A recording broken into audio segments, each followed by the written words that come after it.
예, 3부 이어서 하겠습니다. 예, 요번에 특강 MSG 오전 닭 목사님입니다. 여러분, 소개를 안 해드려요. 예, 이제는, 아시겠지만, 예, 우리 예수학교의 특강 전문 목사님,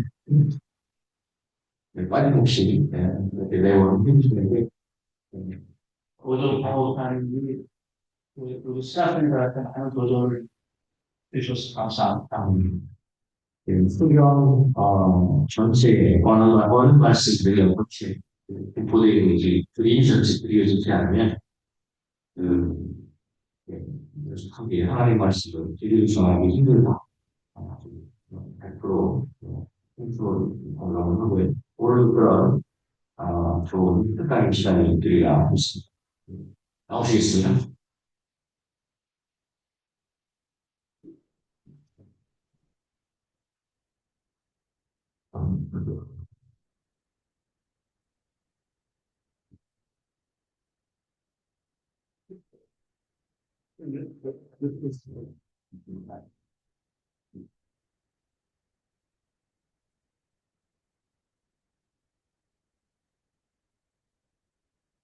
공대상이 큰 사람에 맞춰가지고 목사님, 키가 작은 사람 상당히 부담스러운 기도 하고 여기 참여하신 하나님 아버지 감사합니다. 내가 내 이름을 기념하게 하는 모든 곳에서 내게 임하여 복을 주리라 하신 하나님을 의지해서 이곳에 왔고 또 함께하고 있습니다. 주의 이름으로 모인 주의 백성들이 오니 오늘 말씀을 듣면서 네, 복을 주시기를 원합니다. 주 예수님의 이름으로 드립니다. 네. 히브리서 20장 24절에 보면 내가 내 이름을 기념하게 하는 모든 곳에서 내게 임하여 복을 주리라 이렇게 말씀했습니다. 우리 예수학교가 주의 이름으로 모인 예수학교가 복을 받는 큰 은혜가 되길 바랍니다. 아멘. 그리고 우리가 성경을 공부할 때는 이 말씀이 오늘 나에게 주시는 말씀으로 받는 것이 중요해요. 제가 성경을 붙들고 살아보니까 내가 읽을 때마다 오늘 나에게 주신 말씀으로 받을 때 은혜가 되고 하나님의 역사가 일어나고 기적이 일어나는 체험을 많이 합니다. 그래서 신명기 5장 3절에 보면 이 언약은 여호와께서 우리 조상들과 세우실 것이 아니요 오늘 여기 살아있는 우리 곧 우리와 세우실 것이라 이렇게 말씀합니다. 오늘 여기 살아있는 우리 곧 우리와 세울 거다 이렇게 말씀합니다. 그래서 과거에 조선들에게 준 말씀이 아니고 오늘 나에게 주신 말씀이다. 나에게 주신 말씀을 들릴 때 이 말씀은 내 안에서 살아서 역사할 줄 믿습니다. 짧은 시간에 제가 해드려야 되기 때문에 성경 흐름을 여러분들이 이해를 좀 도와주는 것으로 그렇게 하려고 합니다. 자세하게 할 수는 없고요. 모습경 구조를 제가 이제 설명을 하겠습니다. 신세기는 1장에서 보장 아담과 그의 자손들 여기에 기록되어 있죠. 그리고 6장에서 11장은 노아와 그 자손들 이야기. 그 다음에 12장부터 25장은 아브라함. 그 다음에 26장, 27장은 이삭. 그 다음에 28장부터 36장까지는 야곱. 그 사이에 뭐 이렇게 에서도 나오고, 뭐 이스마엘도 나오고, 하지만 겹치는 부분도 있지만, 제가 방금 언급하는 이분들이 내용의 중심을 이루고 있다는 겁니다. 그 다음에 37장부터 50장까지는 요셉 이야기. 있어요. 그래서 이 구조, 창세기 이 구조를 이렇게 기억하고 있으면 어떤 이야기를 들으면 이 말씀은 창세기 몇 장쯤에 기록되어 있다 해가지고 금방 찾아 들어가서 읽어볼 수가 힘이 생긴다는 거죠. 이거는 창세기 19조고요. 그 다음에 모세오경 구조로 보면 창세기 3장에 인간 타락, 인간이 타락하는 이야기가 기록되어 있습니다. 여러분들 내용은 잘 알죠? 만나하고 사람들을 돕는 이야기.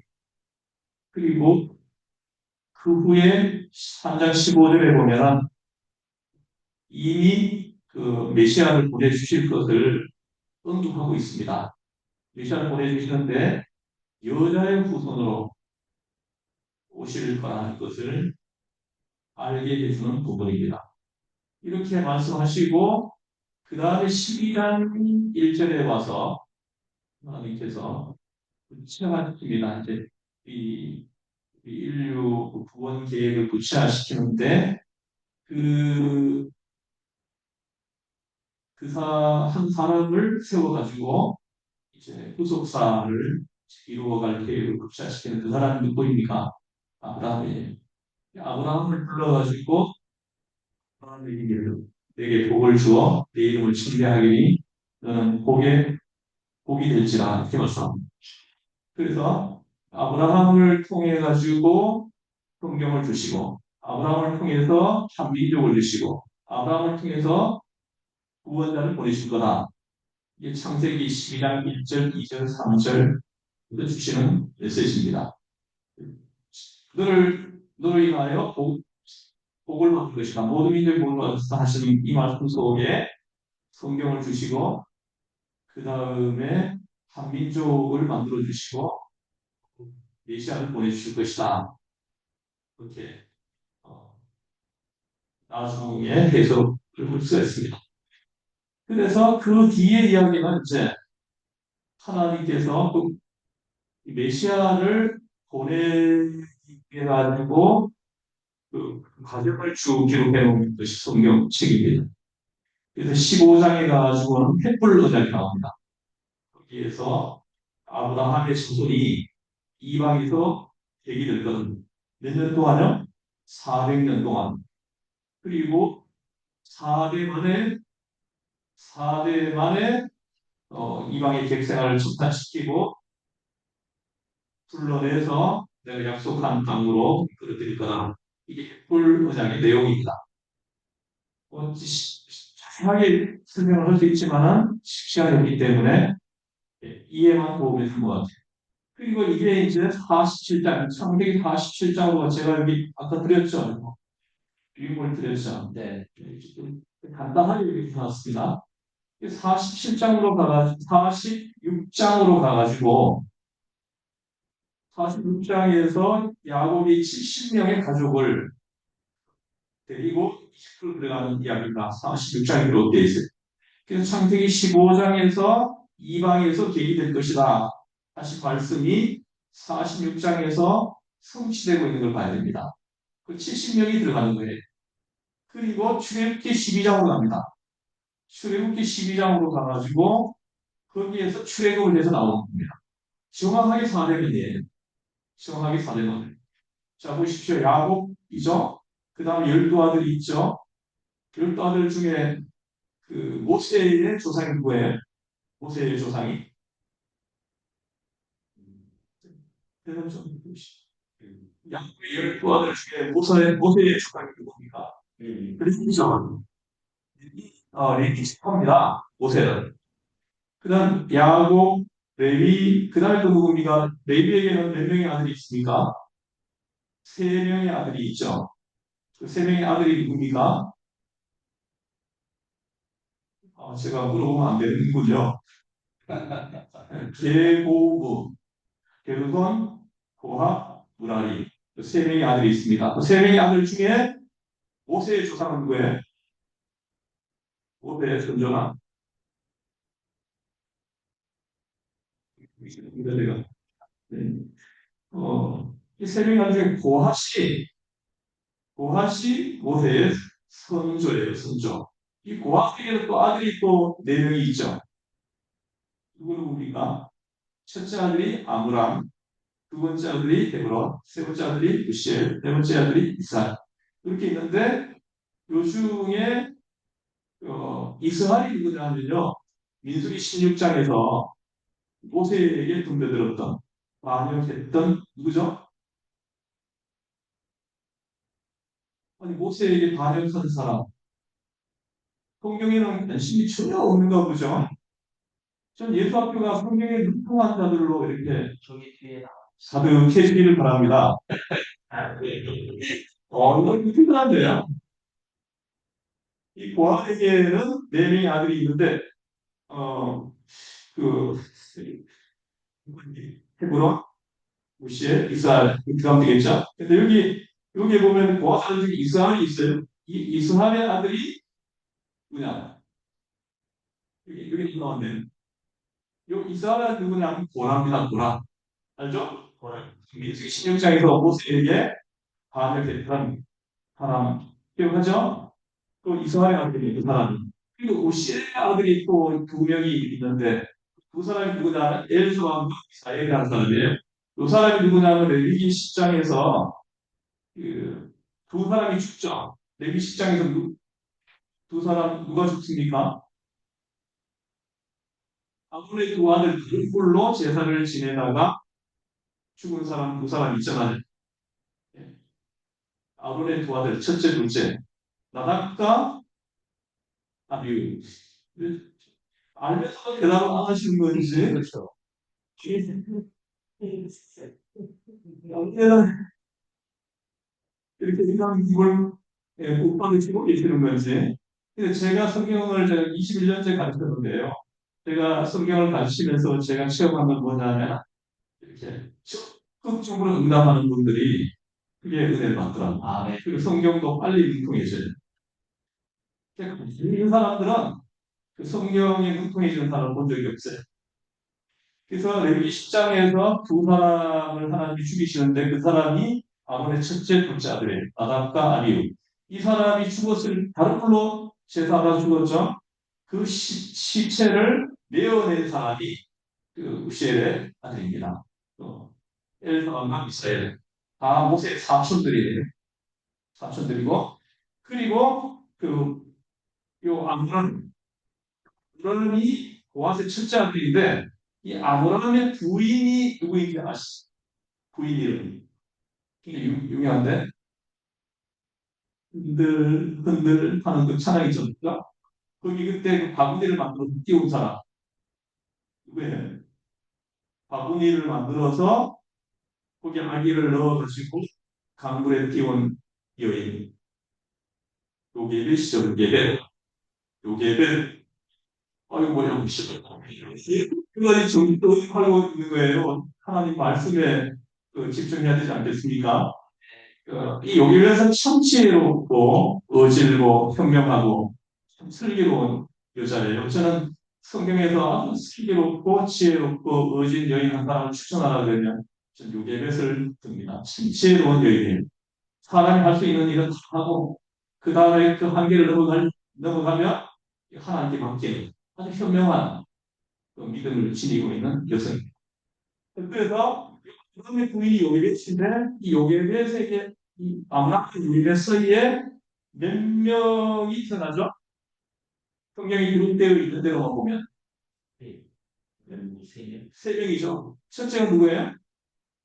아론은 둘째고 첫째가 미리암이 첫째고 둘째가 아론이고 셋째가 바로 모세입니다. 이렇게 띄워주니까 좋은데요. 저는 뭐 기계를 잘 잡지 못합니다. 뭐 고장 조금만 나면 저를 불러야 돼. 어제도 녹화 기능, 우리 교회 녹화 기능이 이제 좀 문제가 있어가지고 그 사람을 불렀어요. 한번 그러면 20만 원 줘야 돼요. 그래서 또 20만 원 주니까 또 감사하더라고요. 그분이 또 그거 받으면은 또 도움이 되잖아요. 그죠? 또 저는 터주니, 또 춤이 나눠주니까 또 풍성하게 하시죠. 할렐루야. 이렇게 준다고 있잖아요. 가난해진 거 아닙니다. 제가 이렇게 체험한 그 영적 축복의 원리는 퍼즐수록 점점 풍요롭게 하시더라고요. 이 말을 좀 알아들으실 수 있어요. 그리고 우리 어린이들 다섯 명 키우면서도 빚 하나도 안 지고 다 키웠잖아요. 잘 키웠잖아요. 빚을 한 번도 진 적이 없어요. 누구한테 도와주세요. 말한 적이 없어요. 우리 교회에서 주시는 사례비가 많은 아니에요. 저는 170만 원만 딱 봤어요. 보너스도 한 번도 받아본 적이 없어요. 18년 됐어. 딱 18년이요. 다음 주 되면 만 18년 되는 날인데 18년 동안 단 한 번도 보너스를 교회에 요청한 적이 없어요. 제가 우리 교회 동반입이 두 분 있는데 전사님들에게는 명절 때 제가 좀 이렇게 명절비를 좀 드립니다. 저는 한 번도 요청해 본 적 없어요. 그런데도 노력하지 않았다는 거. 하나님께서 저와 함께 하신다는 걸 증명하신 거 아니겠습니까? 네. 아니겠어요? 할렐루야. 자, 그래서 미리암, 모세. 자, 모세 한번 해볼게요. 야곱 있습니까? 야곱. 그 성경에서 성경은요, 단대를 계산하셨습니다. 몇 대 손 할 때는 단대까지 포함해 계산할 때. 야곱부터 해볼게요. 여기 어디, 레위가 어디 갔는지 모르겠네. 여기. 야구에서 레위 1대, 2대, 3대, 4대. 정확하게 4대 만에 떼내신 거예요. 이 창세기 15장 햇불로 향해서 하나님의 아브라함과 맺은 그 언약을 하나님께서 신실하게 지키시는 하나님을 만나는 거예요. 할렐루야? 아멘. 그래서 이렇게 12장에서 이제 46장에서 70명이 들어가서 출애굽기 12장에서 약 300만 명이 되어가지고 출애굽에서 나오는 이렇게 해서 물론은 이 성취되는 걸 우리가 볼 수 있어요. 이 흐름을 우리가 잘 봐야 됩니다. 그리고 출애굽기를 보면은 출애굽기 구절을 보면은 1장, 6장은 출애굽 중개예요. 출애굽 시킬 지도자를 중개하고요. 그 다음에 또그 소명을 드립니다. 콜을 해가지고 또 이렇게 이집트로 들여보내는 이야기 이 모든 게 다 포함되어 있습니다. 그리고 7장에서 12장은 우리가 누구나 잘 알고 있는 열장 알죠, 그죠? 열장을 한번 순서대로 대입할 때 이거 피가 우주 암자 피가 누구나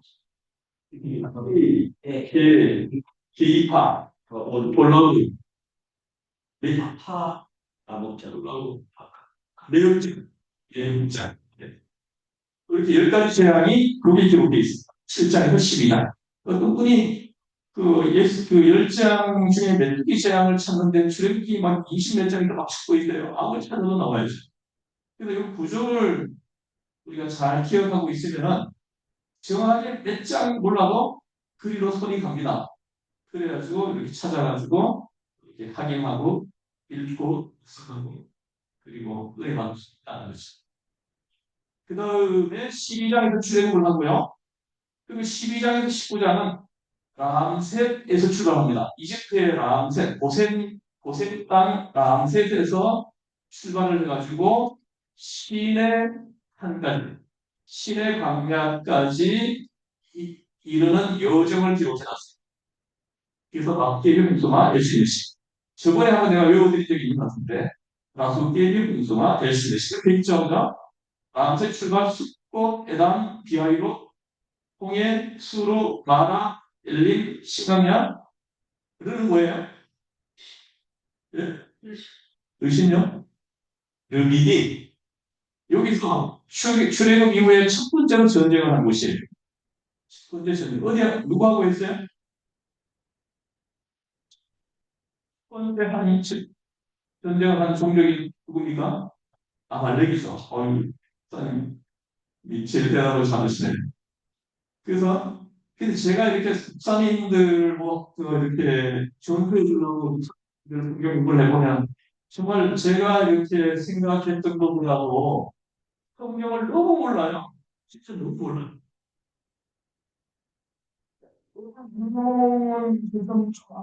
그 말씀이 어디 나오는지를 물어보면 대답을 잘 못해. 성경을 안 본다는 거예요. 이 성경을 펼쳐놓고 이렇게 묵묵히 사고가 안 되죠. 성경을 붙들고 목회하시는 분들은 그 목회가 있습니다. 다 목회가 잘 돼요. 그래서 난 성경을 붙들어라. 우리가 사는 길은 성경을 붙드는 길밖에 없다. 네. 이것을 제가 말씀드립니다. 그래서 한번 해보자. 예비용 있으나 엘체듯이. 라고 예비용 있으나 엘체듯이. 따라해주세요. 라고 예비. 따라하세요. 라고 예비. 홍수마. 엘체듯이. 그게 12장에서 19장에 기록되어 있는 내용입니다. 그거 다 들면은 한 장, 두 장으로 가는 거예요. 아시겠습니까? 그래서 여기서 뭐 구름 기둥, 불기둥이 나타나고 있어야 되니까 불기둥이 나타나고 있어야 돼.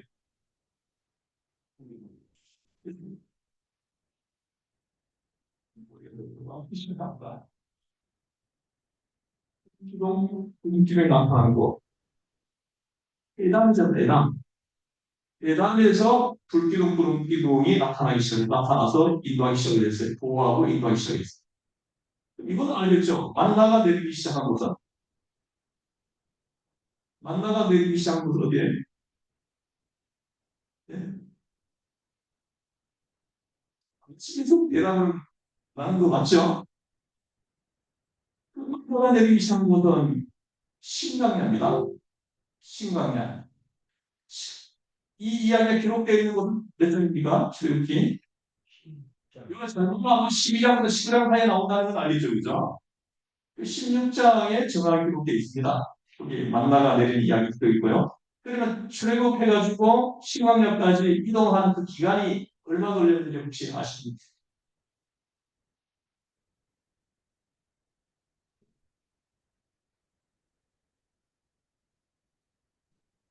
여기 있어요.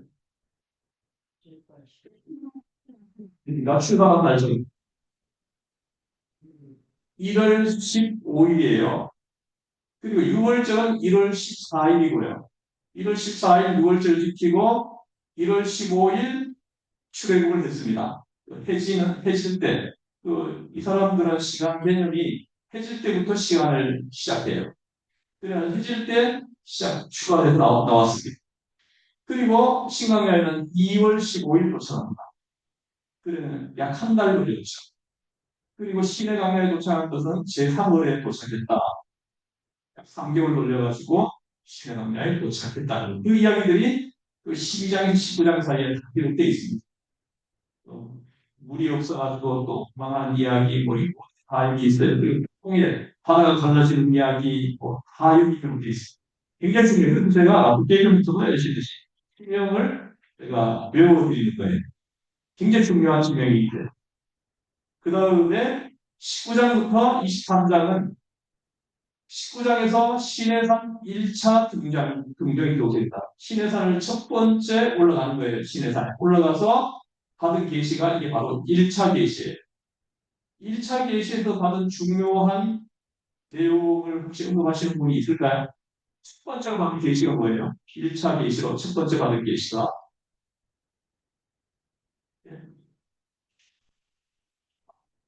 19장에 신해산 올라갔고 그럼 20장에 나온 내용이 뭐예요? 십계명이 나와요. 십계명이 첫 번째로 받은 율법입니다. 이게 20장 1절부터 기록되어 있어요. 그리고 그래서 20장은 그 십계명하고 제단을 만드는 방법이 기록되어 있어요. 제단을 만들 때 돌을 사용할 때 다듬지 않은 돌로 제단을 만들려고 하는 이 말씀이 기록되어 있어요. 그 다음에 21장에는 어떤 나오이 나옵니까? 종법, 폭행법, 그 다음에 누가 나올까요? 동의의 배상법. 이런 알죠, 그죠? 이는 이로, 문은 문으로, 이거 있죠, 그죠? 상처는 상처로. 상처는 상처로 이건 여기 안 나오고요. 내일기 23, 24장에 기록되어 있습니다. 거기, 동의보상법이 나온 것이 세 곳이에요. 신명기는 19장에 기록되어 있고, 이런 구조를 여러분들이 잘 기억하면 성경이 능통해져요. 완전히 능통해집니다. 그래서 성경을 전체로 보는 눈이 이렇게 생겨나요. 계시록까지 전체가 한눈에 쭉 보이는 거예요. 그러니까 성경 왜곡을 덜 하게 되죠. 전체에서 이 본문을 통해 가지고 하나님이 의도하신 것이 뭐냐, 주시려고 한 메시지가 뭐냐, 이걸 이제 파악할 수 있는 힘이 생기는 거죠. 자, 그 다음에 이게 1차 계시입니다. 그리고 24장은 이제 3대 절기가 기록되어 있죠. 3대 절기. 이게 1차로 받은 계시입니다. 그 다음에 24장에서는 2차 등경에 두 번째로 신해상 올라갑니다. 총 3번 올라가요. 그래서 두 번째 올라가서 받은 2차 계시가 뭐냐? 예배를 지정해줍니다. 예배를 세우려고 하시는 거예요. 그래서 25장부터 40장까지는 예배당을 지어준 이야기입니다. 그래서 25장부터 34장까지는 예배당, 다시 말하면 회막 계시예요. 그 중간에 그 유동아지 사건이 발생해가지고 이렇게 계시가 아닌 내용이 삽입되어 있지만은 25장부터 34장까지는 예배당 건축, 회당 건축 계시입니다. 그리고 35장부터는 건축의 실제입니다. 그래서 건축하려면 뭐가 필요해요? 건축하려면 뭐가 필요합니까? 건축 헌금을 해줍니다. 건축 헌금. 건축이 시작하는 거예요. 그래서 35장은 건축 헌금하는 내용이 쭉 기록되어 있습니다. 읽어보시면 얼마나 그 은혜가 되는지 몰라요. 좀 건축하는 교회는 반드시 한 35장을 깊이 묵상하고 건축을 시작해야 된다. 이게 저의 견해입니다. 그리고 36장 건축헌금이 넘치도록 들어왔습니다. 그래 그만 가지고 오라고 중지시키는 내용까지 나와. 그래서 건축을 들어와서 어떻게 해야 됩니까? 건축 시작해야 되죠, 그죠? 36장부터는 건축 시작하는 거예요. 건축 시작합니다. 건축비를 받아놓고 건축 안 하고 이렇게 그걸 같은 데 쓰면 이건 큰일 납니다. 저는 그런 교회 많이 봤어요. 건축비를 받아놓고는 엉뚱한 데 쓰는 아주 그냥 그 사람들 많이 봤어요. 그래서 건축을 시작합니다. 그래가지고 뭐 결산하는 사람은 뭐 이다말, 아론의 마지막 아들 그 이다말이 그 건축 결산을 했다는 38장에는 그런 내용이 나오고요. 뭐 금이 얼마 들었고, 을이 얼마 들었고, 동이 얼마 들었고, 이런 것들 구체적으로 결산을 합니다. 그게 38장이고 19장에 완공되고 40장에는 여호와의 율법이 그 대망에 임재하였다. 이렇게 얘기합니다. 그래서 하나님이 원하시는 대로 지어졌다는 것입니다. 그래서 예배당이 이제 지어졌어요. 그리고 레위기 1장부터 10장은 그 예배당에서 하나님 앞에 올려드릴 예배를 제정해 줍니다. 여기에서 구체적으로 5대 제사라. 그래서 그 예배를 제정해 주죠. 그리고 이 예배를 집례할 집례자도 세워줍니다. 그 이야기는 8장에 기록되어 있어요. 그리고 첫 집례가 9장에 기록되어 있는 거예요. 그리고 10장에서는 아론의 두 아들이 예배를 하나님이 지시한 대로 안 하고 자기 소견에 오른 대로 예배를 집례하려고 하다가 죽는 사건이 발생하는 거죠. 그래서 본문이 보인 거죠. 만약에 거기서 둘을 안 죽였으면 누가 하나님이 지시하신 대로 예배를 드리겠어요? 다 자기 생각에 오른 대로 예배를 드리겠죠. 그래서 예배가 하나님이 원하는 예배를 드리기를 원한다는 이 메시지가 거기 있는 거예요. 우리가 원하는 대로 드려가지고 하나님이 안 받으신다는 메시지가 거기 하나님이 바라시는 대로 예배를 드려야 된다. 그리고 11장에서 17장까지는 이 11장에서 27장까지는 하나님이 지어주신 이 예배당에서 하나님이 세우신 집례자가 예배를 집례할 때 그 예배에 참여하는 해중들을 언급하고 있어요. 그래서 11장에 17장은 성도의 정결입니다. 정결한 성도가 드리는 예배를 받으시겠다. 우리가 뭐 한 줄만 풀어가지고 보면 왜곡할 수가 있어요. 그 레위기서 전체를 보면서 하나님이 의도하신 것이 뭐냐? 이걸 이렇게 알아내기 중요해요. 그래서 정결은 뭡니까?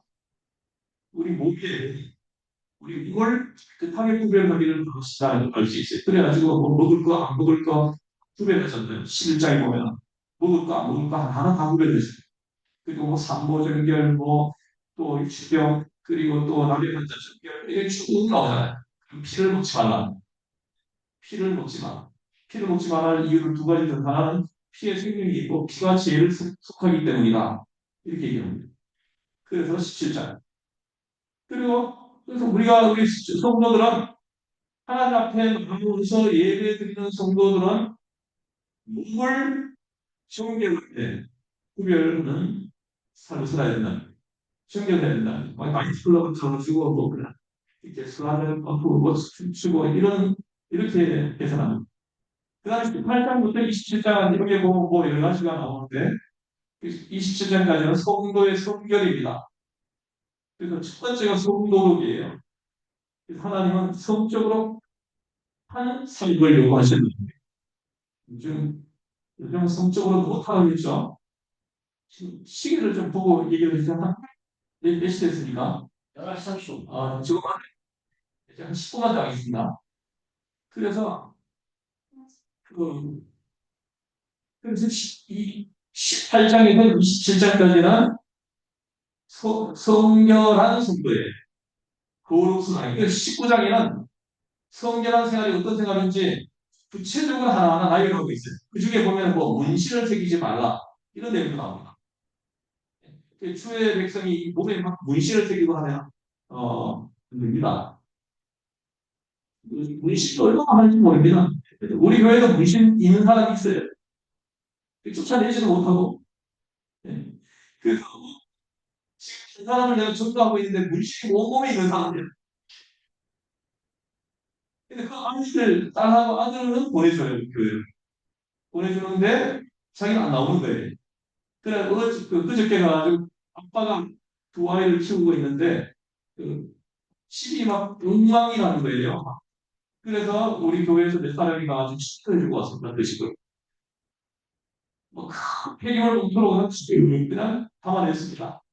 담아내고 그냥 깨끗하게 청소해주고 왔습니다. 빨래도 툭 빨아주고, 그리고 설거지 수국이 쌓인 거 설거지 다 해주고, 이렇게 왔어요. 그랬더니 너무너무 감격해 하시더라고요.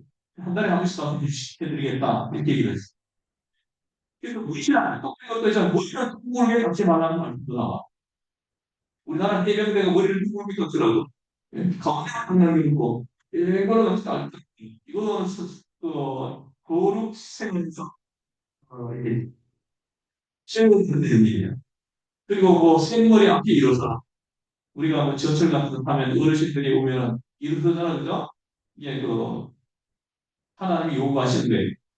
이런 내용들이 그치고 있어요. 그리고 또 21장에 보면은 예배를 침례하는 집례자들의 성결한 생활이 얼마나 깨끗해야 되는지를 그치고 해야 돼요. 그 딸이 이렇게 은행을 하면 불태워 죽이라고 이렇게 얘기해요.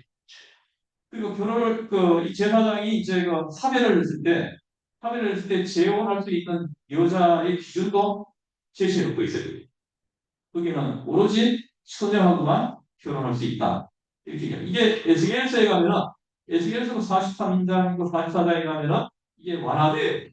거기 보면은 제사장이 재혼할 수 있는 여인은 처녀하고 또 결혼했던 여자하고 할 수 있는데 제사장의 미망인 사람, 제사장의 부인이었다가 제사장이 죽은 사람이 있죠.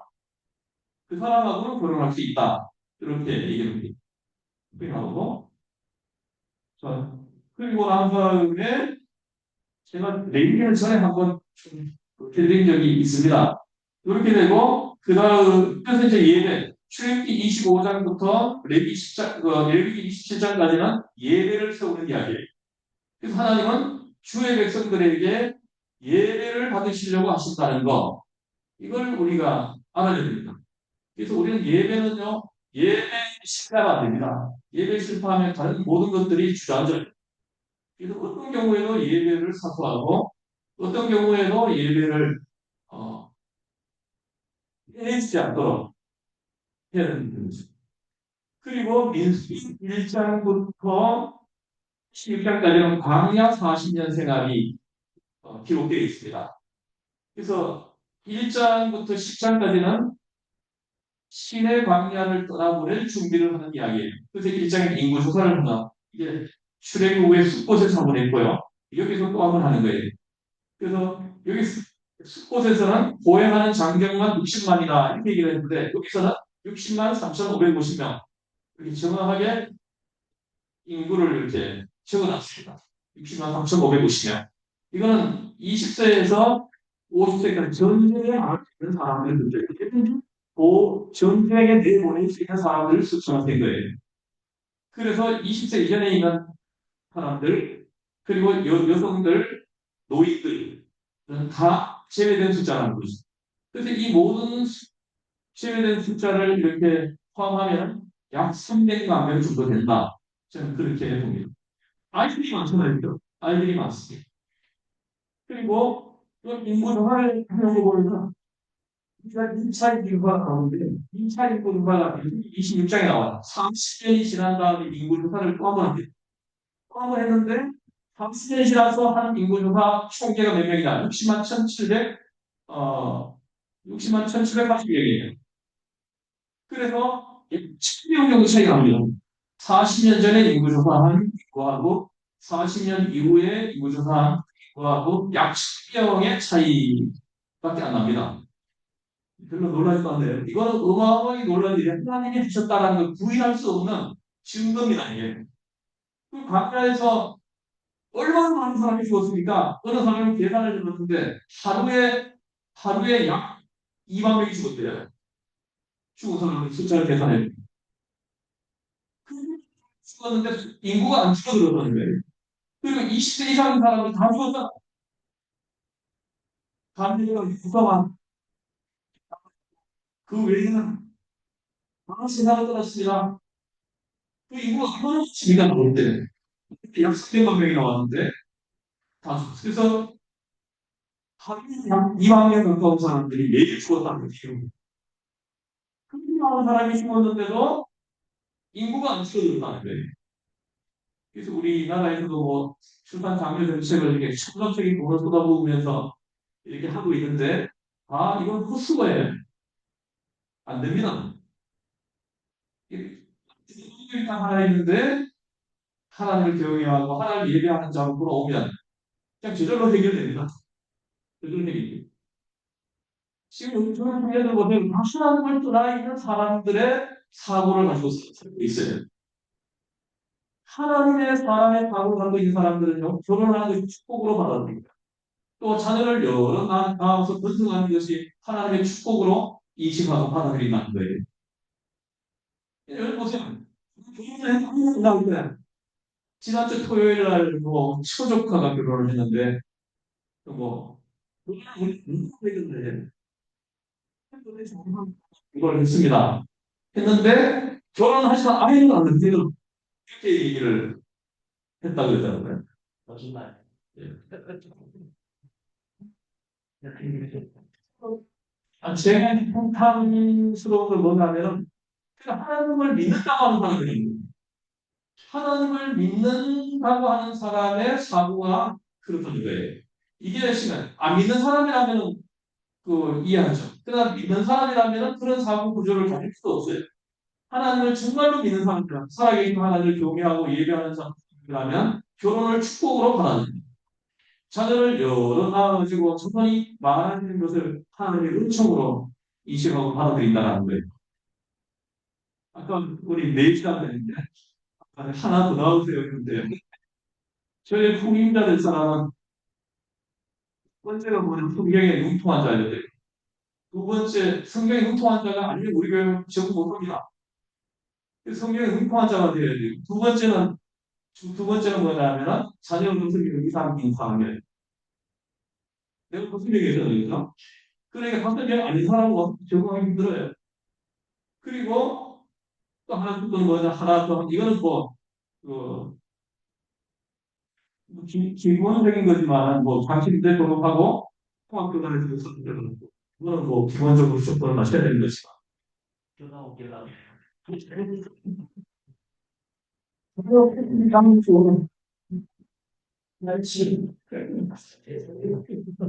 이렇게 못 나오면은 이장이라고 해가지고 하는 채우대. 그래서 자 보십시오. 그래서 인구조화에 이렇게 하나님의 그 출산 문제를 해결할 수 있는 비밀이 여기 인구조화에 들어있다는 걸 사람들이 몰라요. 인구조화 2장 징계치 3장에서는 또 레위인하고 초태생 계수 4장에서는 레위인들한테 인구를 줍니다. 레위인들 그 구체적으로 게르손 자손, 무라리 자손, 고한 자손에게 인물을 구체적으로 주는 그런 이야기예요. 5장에는 뭐 또 이렇게 의심의 소지가 이렇게 삽입이 돼 있어요. 이게 새로운 법이 들어옵니다. 그래서 그리고 이제 그 7장에서 6장에는 낫실이 있고 7장에는 족장 예물, 8장에는 레위인 성별, 9장에는 유월절 지키고 10장에는 나팔 부는 규정을 얘기하고 그 신의 강야를 출범시키는 이야기. 그런데 그렇게 해서 10장에서 출발해서 36장까지 39년 여정이 그리고 신의 강야에서 약 1년 동안 11개월 20일 동안 체류해요. 11개월 20일 동안 체류하면서 율법을 모세의 율법이라고 하는 율법을 다 만든 거예요. 그리고 난 다음에 떠나는 거죠. 떠나가지고 36장까지 한 39년 동안 있었던 이야기를 기록하고 있다. 그리고 마지막으로 신명기로 가면 신명기에서는 모세가 이제 모압에다가 모압 평지에 전부 다 백성들을 모아놓고 이제 하나님이 불러가기 직전에 세 편의 설교를 합니다. 그 세 편의 설교, 유언 설교를 하고는 부름받아가지고 모세는 떠나고요. 여호수아는 후계자가 되어가지고 역사가 시작되는 거예요. 그렇게 되는데 1차 설교는 1장에서 4장이 신명기 1장에서 4장까지가 1차 첫 번째 설교입니다. 이 첫 번째 설교는 뭐냐면 과거 해상을 하면서 설교를 합니다. 그래서 뭐 여기 보면 뭐 여러 가지 이야기 나옵니다. 뭐 정탐 이야기, 뭐 아모리, 뭐 정복하는 이야기 이런 것들이 쭉 기록되어 있어요. 그리고 그때마다 살아계신 하나님이 역사하신 이야기를 하면서 어, 하나님을 꼭 붙은 것도 하지 말라고 종이하고 예배한다고 하더라고 건면하는 내용입니다. 그 다음에 5장부터 26장까지는 현재 율법, 지금 현재 이 공동체에서 적용되고 있는 율법을 가지고 설교. 이 율법을 가지고 못하는 참이 설교의 아주 설교인데 이 율법을 가지고 설교하는데 그 5장에서 11장까지는 도덕법이에요. 하나님의 백성이 지켜야 할 도덕법을 가지고 설교합니다. 그 다음에 12장에서 16장까지는 의식법이에요. 의식법. 의식법을 가지고 다시 이렇게 천천히 설명하면서 설교를 합니다. 그 다음에 16장부터 17장부터 26장까지는 시민법이에요. 하나님의 백성들이 지키며 살아야 할 시민법을 언급하고 있습니다. 그리고 그 27장부터 30장까지 여기가 이제 세 번째 설교죠. 아니, 세 번째 설교입니다. 그래서 현재 율법을 가지고 5장 26장까지 하고 27장 30장이 세 번째 설교. 세 번째 설교는 뭐냐면 미래를 전망합니다. 이 백성이 이제 약속의 땅에 들어가서 살 때 분명히 너희들이 하나님을 떠날 거다. 그걸 얘기한다. 그래도 모두 당부해요. 절대 하나님 떠나지 말고 이 언약을 지키라고 하면서 새 언약을 새로 세워주는 거예요. 그러면 언약을 다시 인식시키고 비전하는 이야기입니다.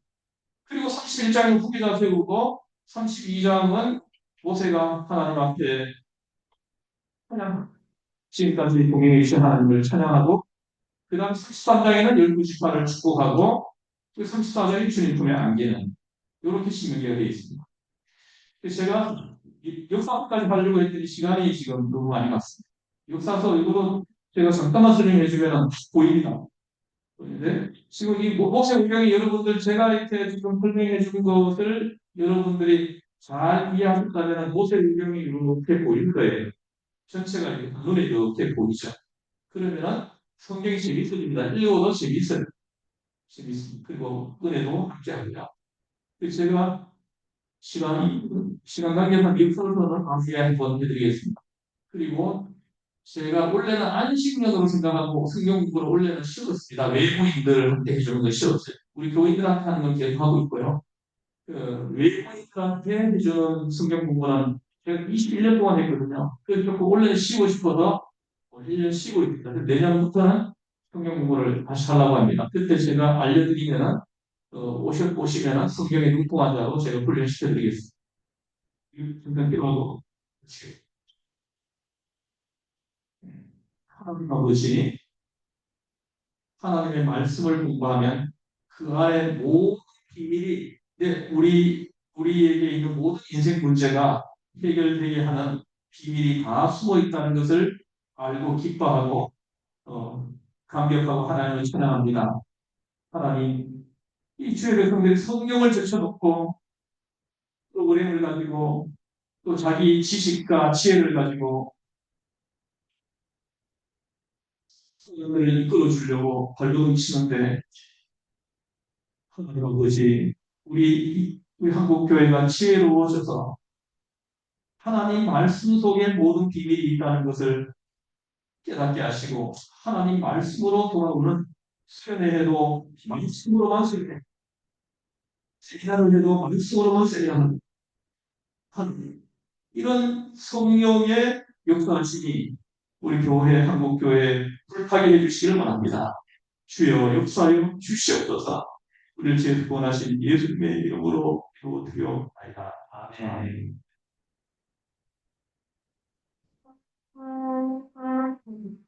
네, 감사합니다. 박수. 또, 어김없이 좋은 특강대회로 함께 기도드리고요. 자, 이제 사부 시간, 주관하는 시간을 갖고 있습니다. 사회는 우리 이메일스 선생님께서 나와주시면 해주시겠습니다.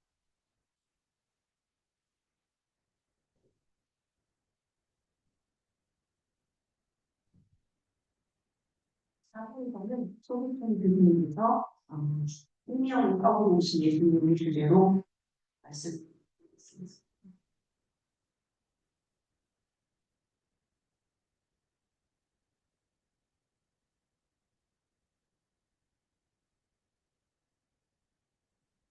네, 여러분 또 반갑습니다. 제가 나오면 점심시간이 가까이 왔다 생각해 주시죠? 네, 먹어야 삽니다. 오늘은 생명의 떡으로 오신 예수님, 그게 이제 저한테 주어진 주제고요. 이 주제에 앞서서 오늘이 예수학교가 시작된 지 이제 10년째, 세 번째 겨울을 맞이하게 됐어요. 그래서 장신대에서 모이는 이유는 신학생들을 불러서 사역복음을 듣고 그들 위해서 기도하고 격려하고 자아를 두는 그런 차원에서 시작하게 됐습니다. 우리 오종상 목사님이 지금 특강하시고 나가셨는데 아이들 5명을 낳아서 분해가 있어요. 왜냐하면 제가 3명밖에 안 하기 때문에 우리 오종상 목사님 제 제자지만 항상 제가 머리 숙여서 우리 오종상 목사님 귀하게 생각해요. 네.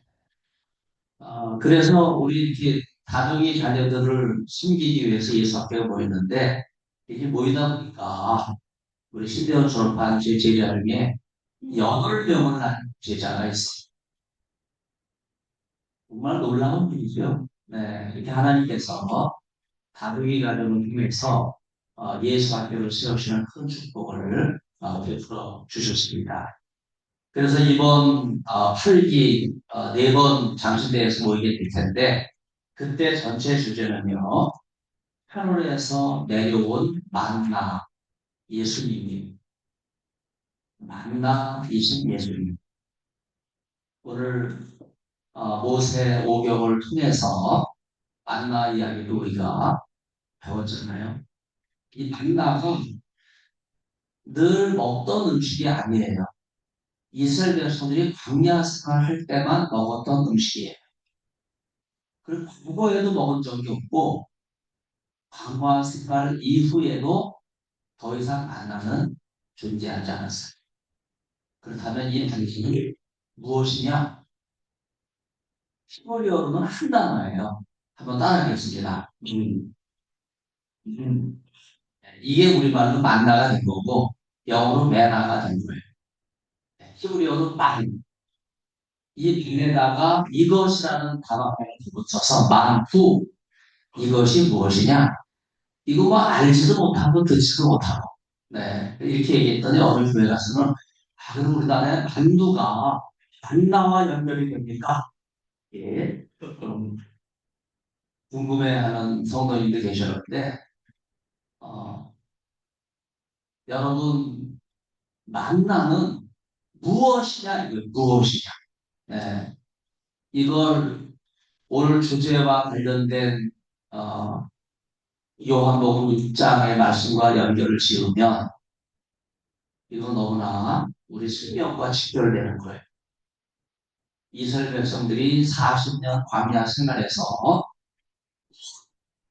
나를 먹지 않았다면 그 60만이 생존할 수 있었겠습니까?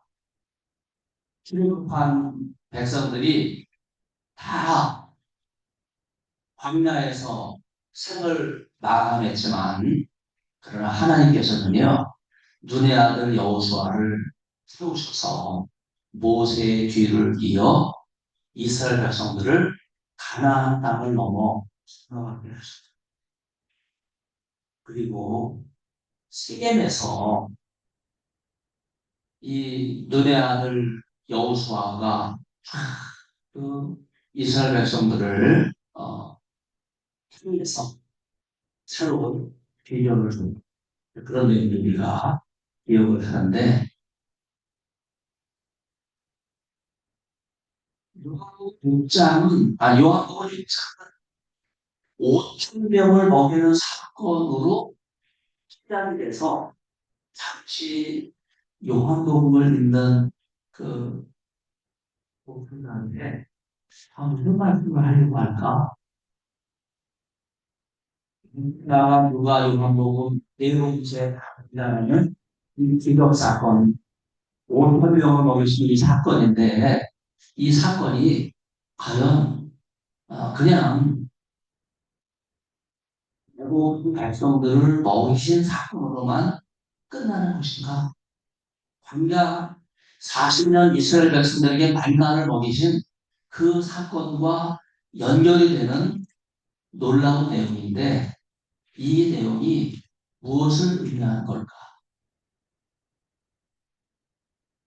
그러면 이 비밀을 기록적으로 설명하려고 그러더라고요.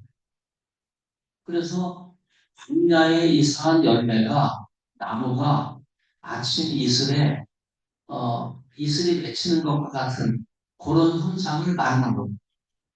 여러분 하나님이 혹시 짧은데 그 광야에 몇 개 자라지도 않는 식물에서 맺히게 성경을 보면요. 새벽에 일어나 보면 만나가 땅에 눈처럼 꽉 퍼져 있었던 거예요. 60만을 먹이려면 여러분 어느 정도의 만나가 하늘에서 내려야 되겠어요? 이거는 신령한 만나. 이거는 사람이 흔해낼 수 없는 거예요. 오병이어 소년이 먹을 양식 여러분 그걸로 5천 명이 먹었다. 우리가 12강들이다. 그건 사람이 하는 일이 아니에요. 하나님 주신 한국교회에 이런 기적이 일어나시기를 바랍니다. 왜 사람이 목회하기 때문에 안 되는 거예요. 자녀를 젊은 부부가 낳으려고 하니까 안 되는 거예요. 자녀는 하나님의 기업입니다. 하나님의 선물이에요. 만나는 하늘의 양식이에요.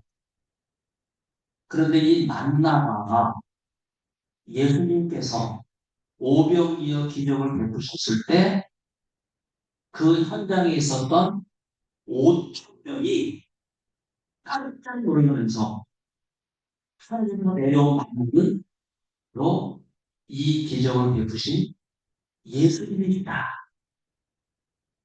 이렇게 연주를 하는 거예요. 그 자연스러운 거예요. 하나님이 하셨기 때문에 나는 하나님이 보내신 예수님이시다. 그렇게 연결을 한 거예요. 그래서 오늘 오중터 목사님이 구약 모세 오경을 말씀해 주셨지만 모세 오경이 점을 두고 있는 분은 모세가 아닙니다. 예수님이에요. 모든 예수님을 통해서 기록하고 있어. 그리고 모세는 그리고 예수님의 모습을 보여주고 있는 거예요. 그 중에 참 중요한 거 사람이 먹지 못하면 죽잖아요.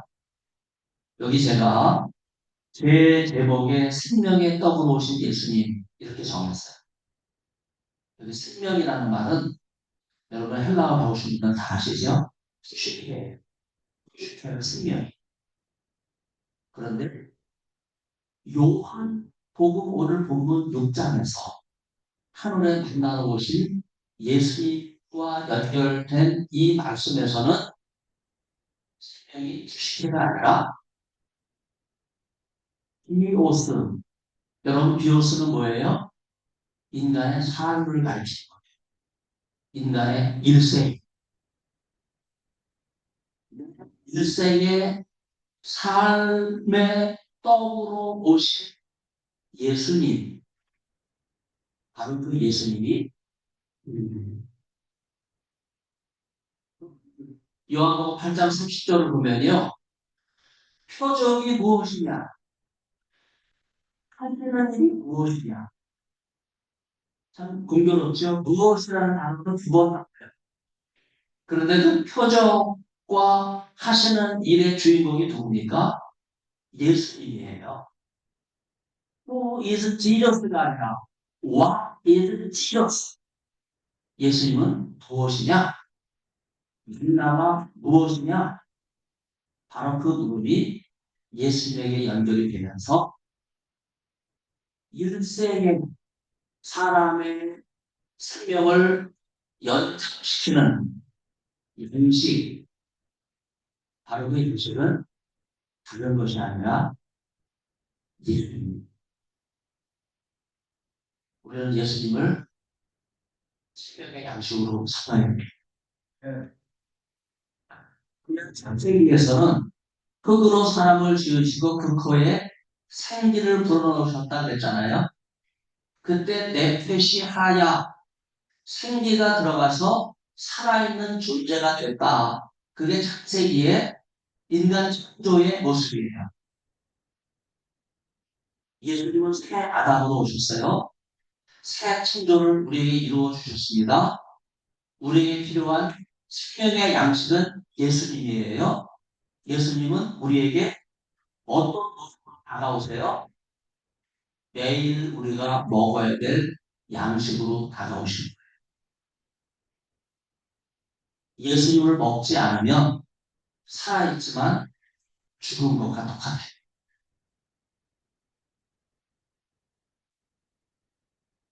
그래서 생명의 떡으로 오신 예수님. 우리가 하루 세 끼를 먹지 않으면 생명을 연장할 수 없는 것처럼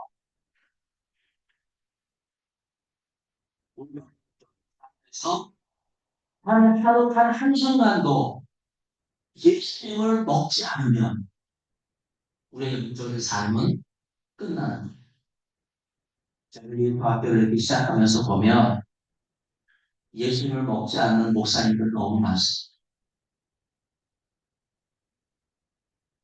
그 근거가 뭐냐면요.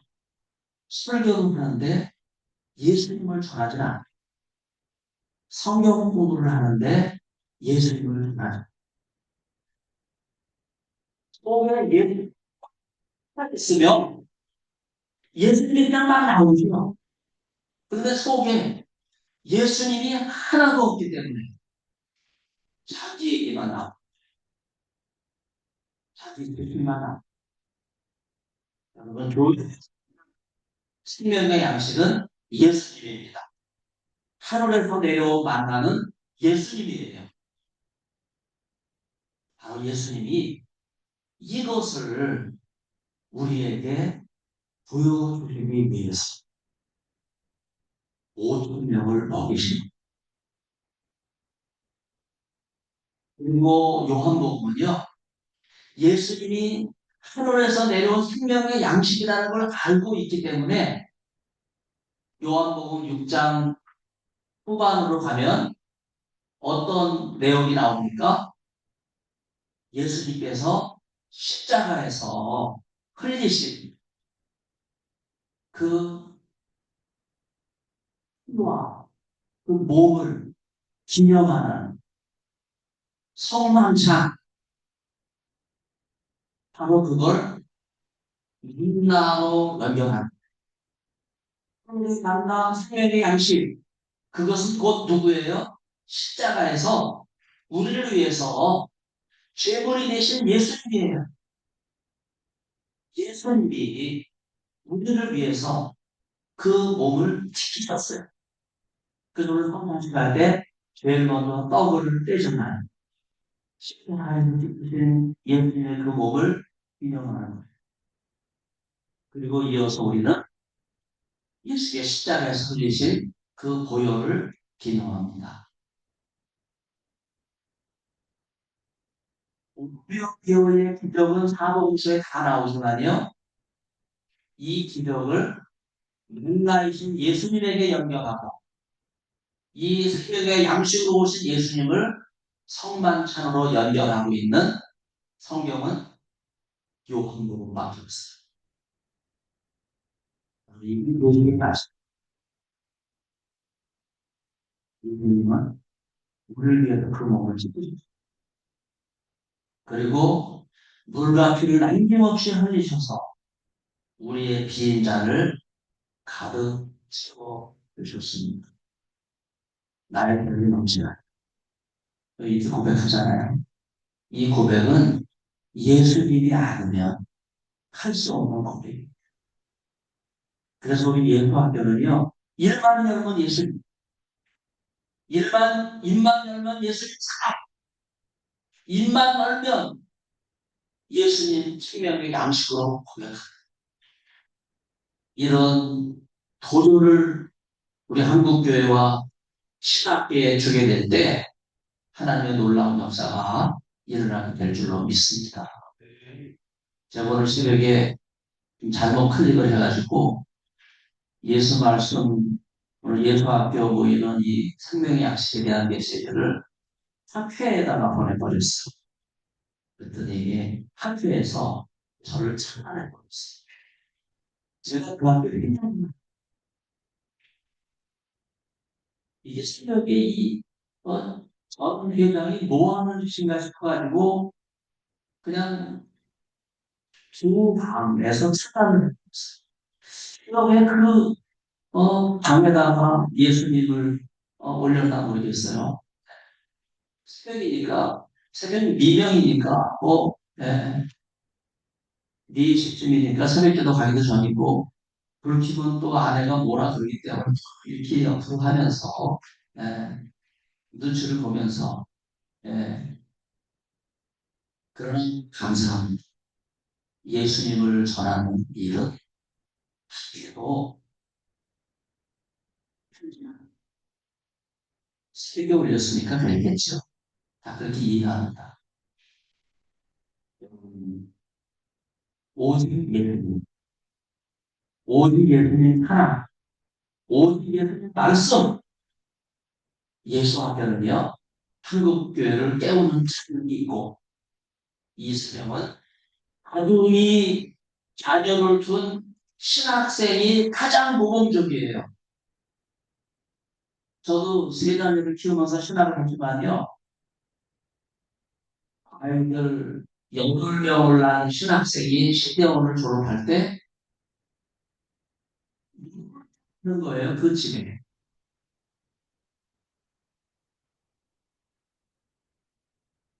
하나님께서 그를 사용하셔서 한국교회의 놀라운 비전과 제시해 주셨고, 있습니다. 오직 예수님. 이제 한 10분 정도 기도를 하실 텐데요. 우리 장숙식, 우리 영무원 목사님께서 수고하시는데 20분에는 맞춰야 됩니다. 그 이유는요. 여기 1시에 수업이 있어요. 그래서 오늘은 밥 먹으러 12시 25분에 내려갈 때 싹 등대 요구는 전장 정리를 하고 가야 돼요. 전장 정리라는 말은 적군이나 아군이 왔을 때 먼저 군대가 지나간 흔적이 없는, 그래야 이 군대를 추적하지 않고 병사를 다 살릴 수 있거든요. 전장 정리를 할 수 있도록 오늘 예수님 편에 만나러 오신 예수님께 여러분 심장에 살아있기를 간절히 기원합니다. 민주시 목사님이 큰 박수로 환영하겠습니다.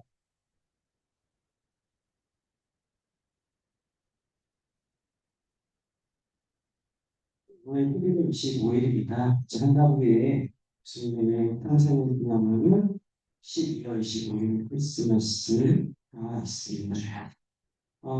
저 중학교 때 현대신학 공부하면서 순례이어의 말, 자유주의 신학자 이 말이 생각이 나는데 이 현대 기독교인에게는 성탄절 용어만 필요하지 부활절 용어 필요 없다.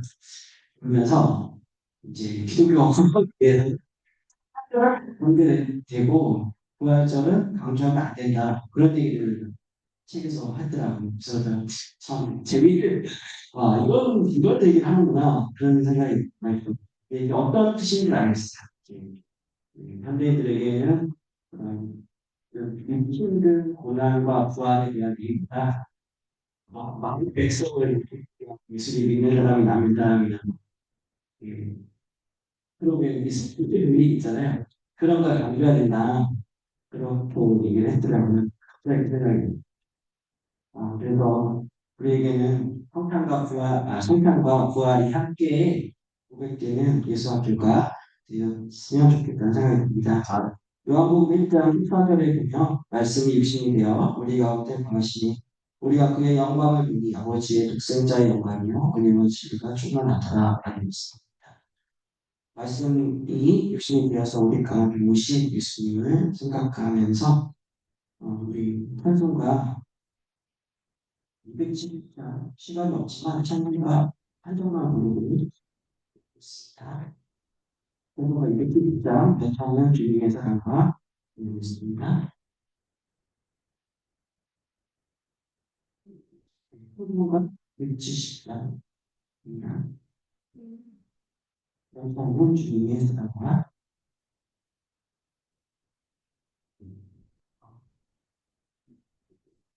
이 부분에다 마치고 그다음 우리 깨끗하며 식사를 했습니다.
우리 이제 기도하겠습니다.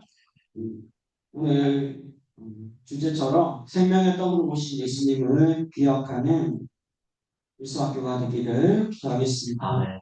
네, 성탄의 그 이제 사역을 준비하는 기간들인데 요한복음 1장 14절 말씀처럼 말씀이 육신이 되어서 이 땅에 육신이 된 말씀으로 오신 예수님을 기억하며 아까 우리 성만찬의 의미에 대해서 말씀하셨을 때 말씀이 육신이 되어서 그 육신을 우리가 나눈 구약의 그 만나를 먹은 같이 그의 살과 피를 먹는 성만찬을 위한 백성이 되어 그런 질타의 의미를 기억하는 위한 성탄절 한달 시간이 되기를 바랍니다. 그런 예수학교가 되기를 바랍니다. 또 한 가지 더 기도할 것은 그리고 저는 신학대학교와 통합교단을 위해서 신학을 가르치고 배울 수 있는 학교가 되기 위해서 기도하고 제가 기도하겠습니다. 주여 하고 기도하겠습니다.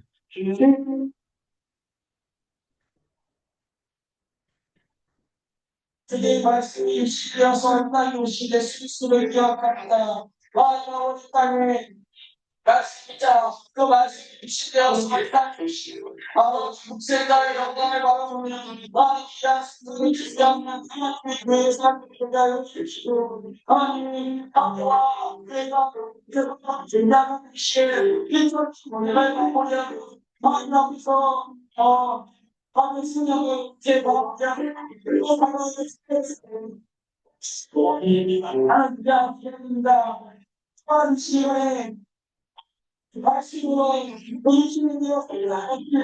너희 스승들의 성령을 기하시는 사회 학생들의 마음 기도를 구원의 학생을 기억하는 그런 주시오.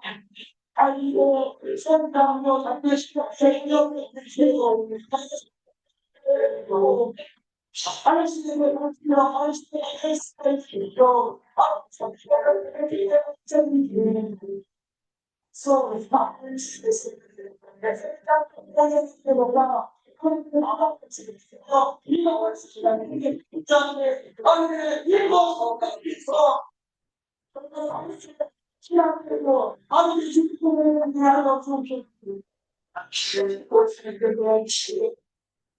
아멘.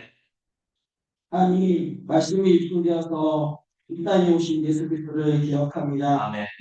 말씀이 입증되어서 오신 예수 그리스도를 바라보니 아버지의 백성이다 영광이요 그 안에 은혜와 진리가 충만하였다고 하시 요한복음 1장 14절의 말씀을 기억하면 귀한 예수 앞으로 되게 하십시오. 아멘. 하나님 아버지 이제 성탄절이 한 달 남았습니다. 교회의 큰 사역에 어떤 큰 일이 있고 또 교회적으로 또 기독교적으로 아주 큰 행사입니다.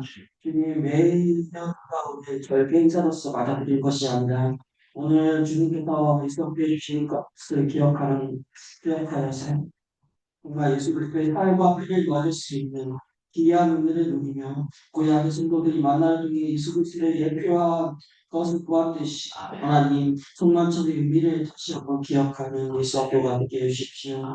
하나님 오늘 말씀을 전해주신 설교를 해주신 목사님 말씀처럼 리더가 정말 중요합니다. 그리고 전도의 신학교를 기억해 주십시오.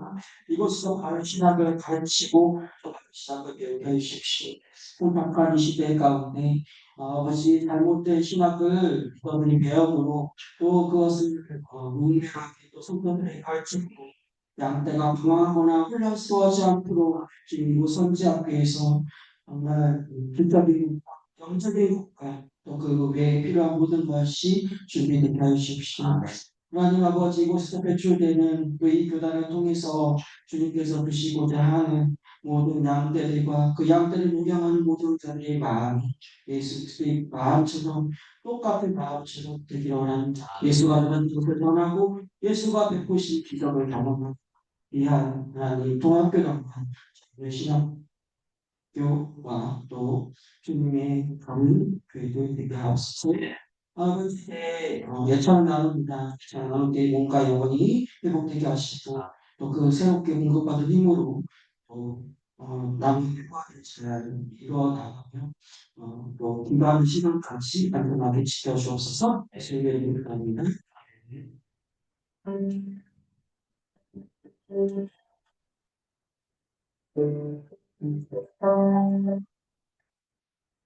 네, 정확히 20번의 말씀 드리고요. 한 가지 광고를 드리면 오늘 식사는 교수 식당에서 합니다.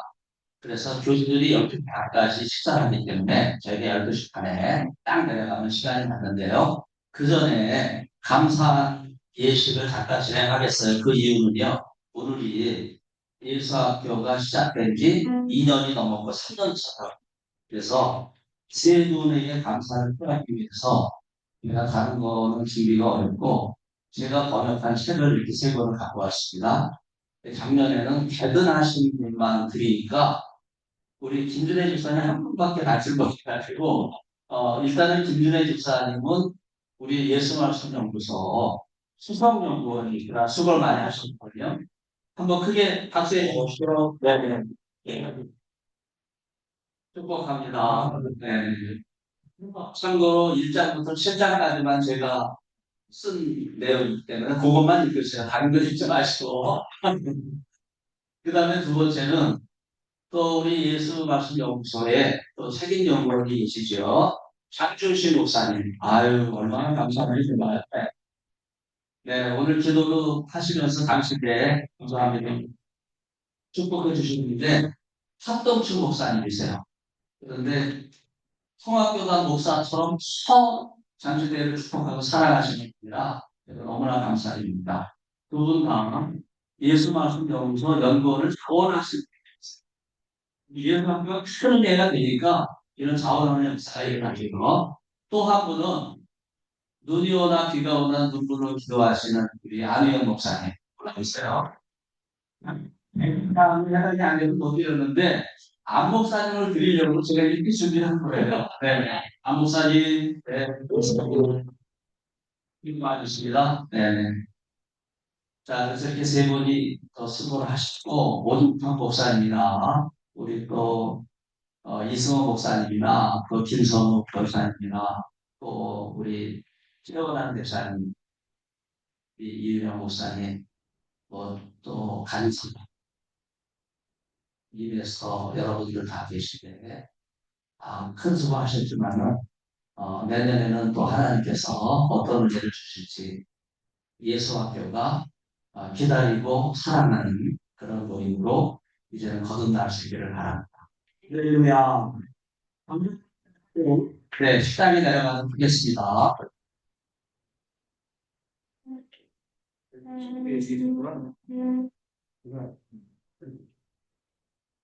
오늘 식사는요, 말씀을 전해주신 우리 이승호 목사님께서 유괴양식까지를 배달시게 됐고요. 큰 박수 해주시겠습니다. 감사합니다. 네. 지난번 예수교회에서 은혜롭게 모였는데, 그때 밥도 사주시고 그랬는데, 또 이거 올라오셔서 또 감사드립니다.